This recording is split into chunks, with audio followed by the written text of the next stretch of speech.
books are interesting. Some aren't. Um, often I dog ear the pages of books that I'm reading if I find a line or something, that I'd like to remember that I think is important. And, I have some books on my shelves that like pages are dog-eared double because there was a really amazing thought on one page and there was a really amazing thought on the other page, the facing page. And so the whole damn thing is just nothing but dog ears. And then I do that with physical books too, especially with nonfiction books like philosophy books like Nietzsche ones, when, but like you said, when it's something really it's a really interesting passage to think about that makes me want to make a video about it, usually. So I do that with physical books too.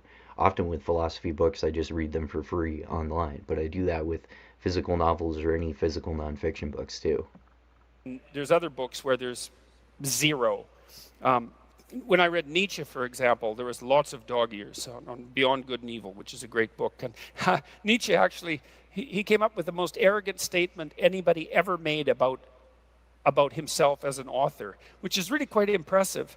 To come Not up with really. the most arrogant statement, that's really something. And he was great at coming up with one-liners, philosophical one-liners. He said, I can write in a sentence what other people, what it takes other people a book to write.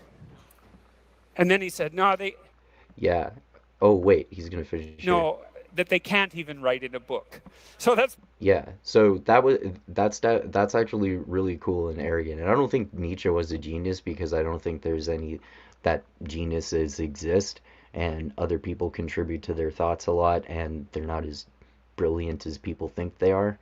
But yeah, he had some really interesting thoughts, and I mean, I don't think he's that complex for in terms of philosophers really. In terms of philosophy, he's pretty easy to understand in comparison to like all the continental philosophy that I and plenty of philosophers get into, like Hegel, Heidegger, any of these innumerable other philosophers I get into, Kant, of course. And so, but he's talking about philosophizing with the hammer, and I think he's obviously getting the book titles.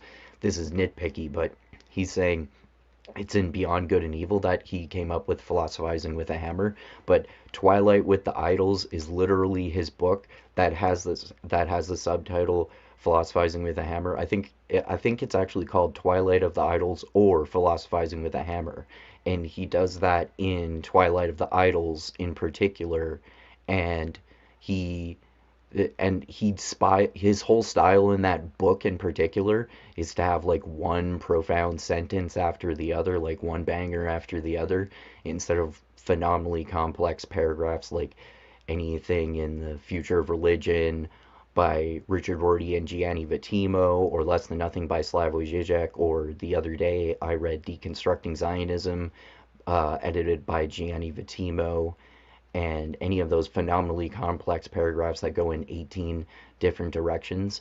But yeah, in general, Nietzsche did kind of have that style, but more so in Twilight of the Idols than any other book. But Beyond Good and Evil is obviously a great Nietzsche book too.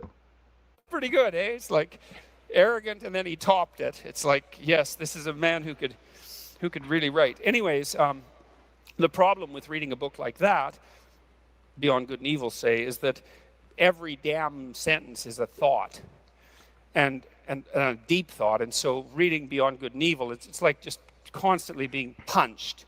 I mean, partly you're punched because you read part of it and you don't know what the hell he says, and so then you know you're stupid, and so that's a punch. And then and then and then now and then you stumble across something you That's why understand. learning is fun and why philosophy is so awesome, because you have to keep reading the paragraph because it's so nuanced and complex and the arguments are so sophisticated and connected to so many other complex ideas and contrasting ways of looking at the exact same subjects, and one philosopher takes another philosopher's idea and turns it on its head in order to interpret it in a completely different way, and they contribute to these areas of study in philosophy which always intersect with each other. That's why learning is fascinating, and learning about philosophy in particular for me and anyone else fascinated by philosophy. And it's like it's hard on you. He said he philosophized with a hammer, that he was breaking things apart, and there's no doubt about that. So now and then you run across something you understand, and then that breaks you apart because you understand it, and it takes a long time to go through the book because you have to think about it, and God, that's true about philosophy in general too. Like I said, right? Like not Nietzsche in particular, because while I like him, his philosophy is his writing is actually easier to understand. That's why he seems more simple in comparison to other philosophers. That's a bigger part of it. But shit, I just lost my train of thought. I'm gonna go back here. Good, thinking about things because you have to think about it. Yeah, that's what it was. I speed read most of the time, especially fiction, even nonfiction too. But when reading philosophy, that's when I read really slowly because there's way too much information to absorb to read it quickly. Like even if you read it slowly, it's hard to understand all the nuance and complexity in it. And God, that's not good. Thinking about things, well, it isn't, because when you think about, you already know everything in some sense. No, You've got a map that covers the whole world, which is sort of why you can function. And so as long as everything's from a pragmatist perspective, you could say you know everything because the knowledge, what qualifies as truth, is only basically applicable in each different situation. That's not exactly the philosophy of pragmatism, but that's oddly pragmatically how it works out in real life, I think. Going fine. You don't really have to adjust your map, and you don't have to think. But then if you come across something that makes you think, then what that means is that part of the way you were thinking was wrong.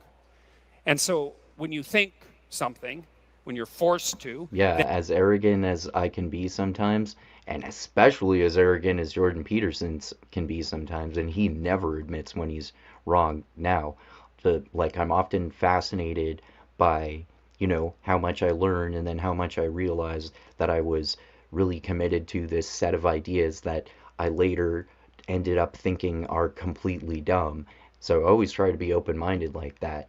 And that's why it's really good to learn. And even though it probably seems like I don't seem that open-minded when I'm criticizing dumbass intellectuals like pro-war people like Sam Harris and Eric Weinstein, etc., and Jordan Peterson being all MAGA and shit. But that's kind of beside the point. And some little part of what you were, your map, the way you represent the world, it has to die because it was wrong. And then it has to be replaced by this new thing. And God only knows how much of what it was that was there has to die. That's part of the magnitude of error problem. Yeah, that's true. Personal growth through education. So people don't like to think.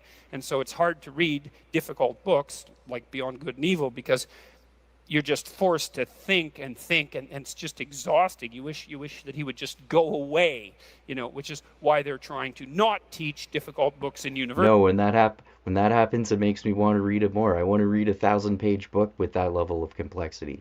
Oh, let's go back to him saying something dumb here. Anymore, so that it's just exhausting. You wish that he would just go away, which is why they're trying to not teach difficult books in universities anymore. Okay, that's definitely not true. This is like an exaggeration of wokeness, especially now that Trump is fucking president and he's making all these laws against supposedly woke shit that isn't even woke shit. And I've been to university, plenty of other people I know have been to university. In general, people learn difficult stuff at university.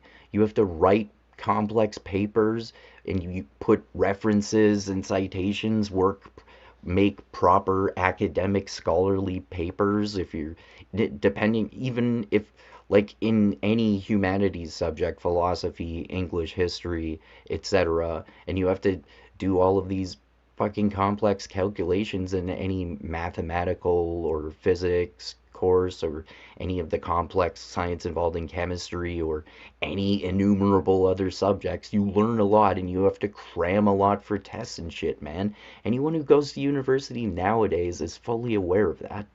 So that people don't have to undergo the difficult process of actually having to think and transform themselves. Anyway.